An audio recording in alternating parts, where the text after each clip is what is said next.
முழு மகாபாரதம் தமிழில் இதனை மொழிபெயர்ப்பவர் அருள் செல்வ பேரரசன். தொடர்வது உத்தியோக பருவம் பகுதி 80. தலைப்பு உம்மால் முடியும் என்ற நகுலன்.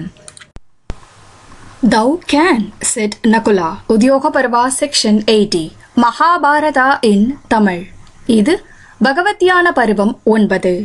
இந்த பதிவின் சுருக்கம் காலத்திற்கு ஏற்ப கருத்துகள் மாறுகின்றன எனவும் சந்தர்ப்பத்திற்கு ஏற்றபடி செயல்படும் போதே வெற்றி கிடைக்கிறது எனவும், முதலில் துரியோதனனிடம் மென்மையாகவும் பின்பு வன்மையாகவும் பேச வேண்டும் எனவும், பாண்டவர்களோடு நிற்கும் தலைவர்களிடம் எந்த மனிதனால் மோத முடியும் எனவும், கிருஷ்ணன் சொல்லும் ஞான மொழிகளை கேட்டு கௌரவ அவையின் முதிர்ந்தவர்களும் மதிப்புமிக்கவர்களும் திருதராஷ்டிரருக்கு அறிவுரை கூறுவார்கள் எனவும் கிருஷ்ணனிடம் நகுலன் பேசியது.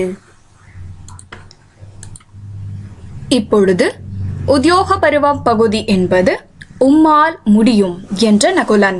இப்பதிவிற்குள் நுழைவோம். நகுலன் கிருஷ்ணனிடம் சொன்னான். ஓ மாதவா, கிருஷ்ணரே, அறநெறிகள் அறிந்தவரும் ஈகை குணம் கொண்டவரும் நீதிமானுமான மன்னன் யுதிஷ்டரால் நிறைய சொல்லப்பட்டது. பல்குணர் இந்த அர்ஜுனர் என்ன சொன்னார் என்பதை நீர் கேட்டீர்.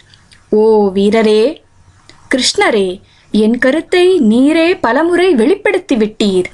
இவை யாவற்றையும் அலட்சியம் செய்து எதிரியின் விருப்பங்களை முதலில் கேட்டு சந்தர்ப்பத்திற்கு எது தகுந்தது என நீர் கருதுகிறீரோ அதை செய்யும்.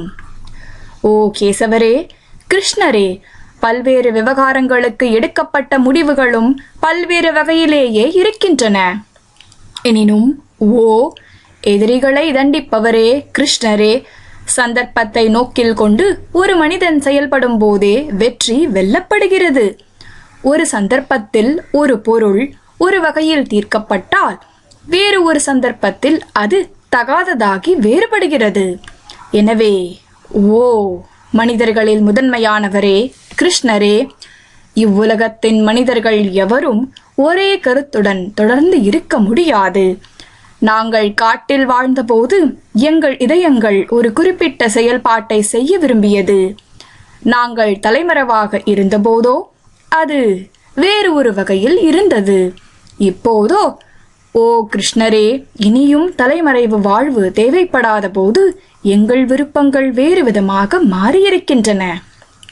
ஓ விஷ்ணு குலத்தவரே கிருஷ்ணரே, நாங்கள் காட்டில் உலவி கொண்டிருந்த போது நாட்டின் மீதான பற்று எங்களுக்கு இப்போதைய அளவுக்கு பெரியதாக இல்லை. ஓ வீரரே கிருஷ்ணரே, எங்கள் வனவாச காலம் முடிந்து திரும்பிவிட்டோம் என்பதை கேட்டதும் ஓ ஜனார்த்தனரே கிருஷ்ணரே, உமது அருளால் இங்கே 7 அக்ஷௌஹிணிகள் எண்ணிக்கையில் படை திரண்டுள்ளது.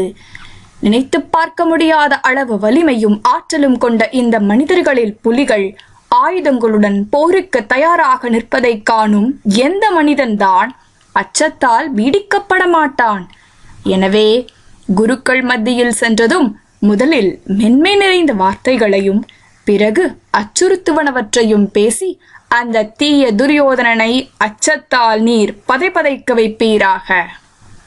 ஓ கேசவரே, கிருஷ்ணரே, யுதிஷ்டர், பீமசேனர், ஒப்பற்ற பீபத்சு, சகாதேவன், நான், நீர், ராமர், அந்த பலராமர், பெரும் வலிமையும் சக்தியும் கொண்ட சாத்யகி, தனது மகன்களோடு கூடிய விராடர், தனது கூட்டாளிகள் மற்றும் திருஷ்டத்யும்னனோடு கூடிய துருபதர், பெரும் ஆற்றல் படைத்த காசியின் ஆட்சியாளர், சேதிகளின் தலைவனான திருஷ்டகேது ஆகியோரோடு சதையும் இரத்தமும் கொண்ட எந்த மனிதனால் போரில் மோத முடியும்?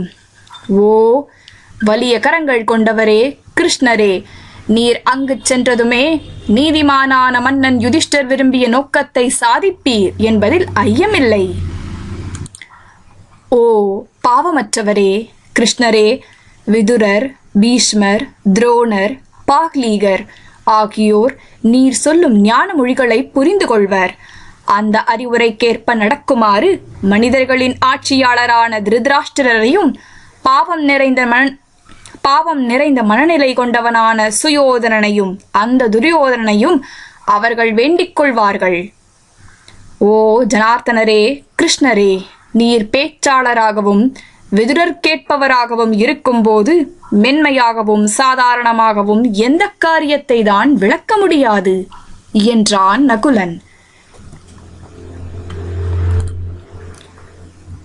இத்துடன் உத்தியோக பருவம் பகுதி என்பது உம்மால் முடியும் என்ற நகுலன் இப்பதிவு நிறைவுற்றது.